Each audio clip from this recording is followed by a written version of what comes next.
વડોદરામાં ચૂંટણી ward number 7ના ભાજપે ઉમેદવારો તરીકે આદિત્ય આનંદભાઈ પટેલ, મેઘાબેન અંકિતભાઈ રાણા, શ્વેતા કુણાલ ચૌહાણ ઉર્ફે ઉત્તેકર અને સચિન દુલીચંદ ખંડેવાલની જાહેરાત કરી છે.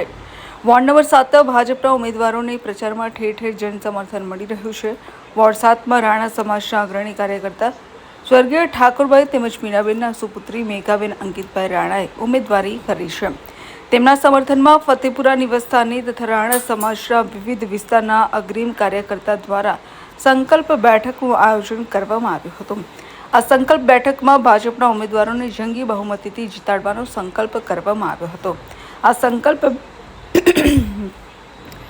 સંકલ્પ બેઠકમાં રાણા સમાજના ભાજપના ઉપાધ્યક્ષ નિલેશ રાણા, શહેર ભાજપના બક્ષીપંચના ઉપાધ્યક્ષ હિતેશ રાણા, શહેર બક્ષીપંચના પૂર્વ ઉપાધ્યક્ષ કલ્પેશ રાણા, છાણી રાણા સમાજના પ્રમુખ બળદેવ રાણા, રાણા પરિવારના પ્રમુખ ભરત રાણા, ફતેગંજના અગ્રણી તેમજ પૂર્વ શહેર કારોબારી સભ્ય પંકજ રાણા, તરસાલીમાંથી હરિભક્ત રીતેશ રાણા, ન્યૂ સમામાંથી પ્રદીપ રાણા, ગોરવાના પ્રજ્ઞેશ રાણા, વાઘોડિયા રોડના શૈલેષ રાણા, આજવા રોડના જગદીશ અને દક્ષાબેન રાણા, અંકિત રાણા, મનોજ રાણા, કારેલબાગના મેઘાબેન રાણા, નવરંગ રાણા સમાજના અગ્રણી હેતુ રાણા, ભાજપના પૂર્વ મંત્રી મફતભાઈ રાણા ખાસ ઉપસ્થિત રહ્યા હતા.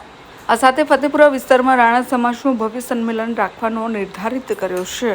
કલ્પેશ રાણા દ્વારા આ બેઠકનું સંચાલન કરવામાં આવ્યું હતું. ભાજપના ઉપાધ્યક્ષ નિલેશ રાણા દ્વારા સાલ ઓઢાવીને સન્માન કરવામાં આવ્યું હતું તેમજ સમાજના અગ્રણીઓ દ્વારા પુષ્પગુચ્છ તેમજ પુષ્પમાળા પહેરાવીને સ્વાગત કર્યું હતું. સમાજના દરેક અગ્રણી દ્વારા વોર્ડ નંબર 7ની પેનલને જંગી બહુમતીથી જીતાડવાનો સંકલ્પ કર્યો હતો. અભિપ્રાય ન્યૂઝ વડોદરા. વધુ સમાચાર જોવા માટે અમારી YouTube ચેનલને સબસ્ક્રાઇબ કરો અને જોડાયેલા રહો ફેસબુક, ઇન્સ્ટાગ્રામ અને ટ્વિટર પર.